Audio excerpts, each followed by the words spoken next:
La parole est à notre collègue Éric Bocquet pour le groupe communiste républicain citoyen écologiste. Vous avez la Merci, parole. Monsieur le Président. Mesdames, Messieurs les ministres, mes chers collègues, voici la deuxième lame. Ma question s'adresse à Monsieur le ministre de l'économie et des finances, mais je sais que Monsieur Dussopt me répondra. En février dernier, un grand journal du soir révélait dans le cadre d'une enquête dénommée OpenLux l'existence de 55 000 sociétés offshore détenant ensemble 6 500 milliards d'euros d'actifs au Luxembourg. Cette semaine, un consortium de journalistes publie une nouvelle enquête, les Pandora Papers, même si la boîte de Pandore fut ouverte il y a très longtemps, par laquelle nous apprenons que 29 000 autres sociétés offshore viennent d'être mises au jour, créées et gérées par 14 cabinets et officines spécialisés. Monsieur le ministre Bruno Le Maire s'est déclaré choqué quand tous nos citoyens sont ulcérés par ces révélations incessantes faites par la presse ces dernières années. Pour les milliardaires concernés, responsables politiques de très haut niveau, sportifs et trafiquants en tout genre, l'objectif est d'échapper à l'impôt et aux juges grâce à cette industrie de l'opacité. Le problème est systémique. Monsieur le ministre, comptez-vous en rester au choc et à la vérification ? Monsieur Dussopt, ministre délégué en charge des comptes publics, pour répondre. Merci, Monsieur le Président, Mesdames et Messieurs les sénateurs, Monsieur le sénateur Bocquet. Je ne compte pas en rester au choc et nous ne compterons pas en rester au choc. Nous avons, je l'ai dit, développé des outils de lutte contre la fraude fiscale.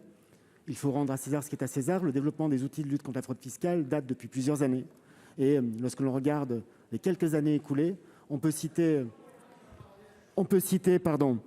la loi Sapin II qui a été adoptée, on peut citer la loi sur la confiance et la moralisation de la vie politique en 2014, on peut citer la loi de 2018, mais aussi la loi Confiance d'août 2017.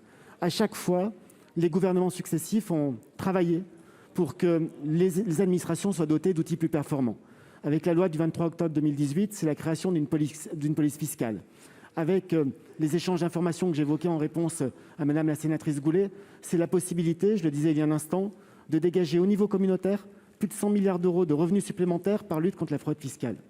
Vous nous dites, est-ce que vous en restez au choc et à la vérification ?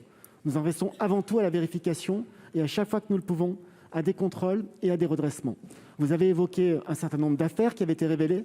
Je voudrais revenir sur l'une d'entre elles, l'affaire dite Panama Papers, pour vous dire qu'en la matière, l'administration fiscale française a identifié un certain nombre de contribuables français concernés, que nous avons mené à leur terme 657 dossiers, soit de régularisation, soit de redressement, soit des dossiers qui ont fait l'objet d'une judiciarisation. Et cela a permis à l'État français de recouvrer plus de 200 millions d'euros de régularisation ou de sanctions à la suite. Mais pardonnez-moi, monsieur le sénateur Assouline, mais vous dites 11 000 milliards comme si c'était 11 000 milliards français. Je vous parle des 657 contribuables français détectés dans Panama Papers. Vous devrez vous en féliciter et féliciter l'administration plutôt que de faire des comparaisons qui n'ont ni queue ni tête, permettez-moi de vous le dire. L'essentiel pour moi, c'est que l'administration est au travail et que quand elle travaille, cela paye et cela permet de sanctionner les fraudeurs. Monsieur Bocquet. Oui, monsieur le ministre, ces scandales successifs qui se traduisent à chaque fois par des milliards en fuite pour la République nécessitent une réaction déterminée. Nous sommes constructifs, vous le savez, et nous nous permettons de vous suggérer 3 pistes d'action immédiates. Première piste, vous pouvez recréer des postes de contrôleurs dès le projet de loi de finances qui vient au Parlement dans quelques jours.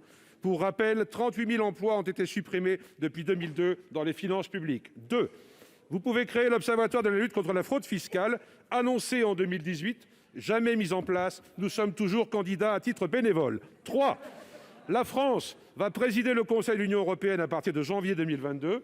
L'Union européenne a décidé hier de retirer de la liste des paradis fiscaux les Seychelles, effectivement, en plein cœur des révélations du dernier scandale. Inscrivez à l'agenda de ce semestre une mise à jour de cette liste, en y incluant notamment le Luxembourg et Chypre.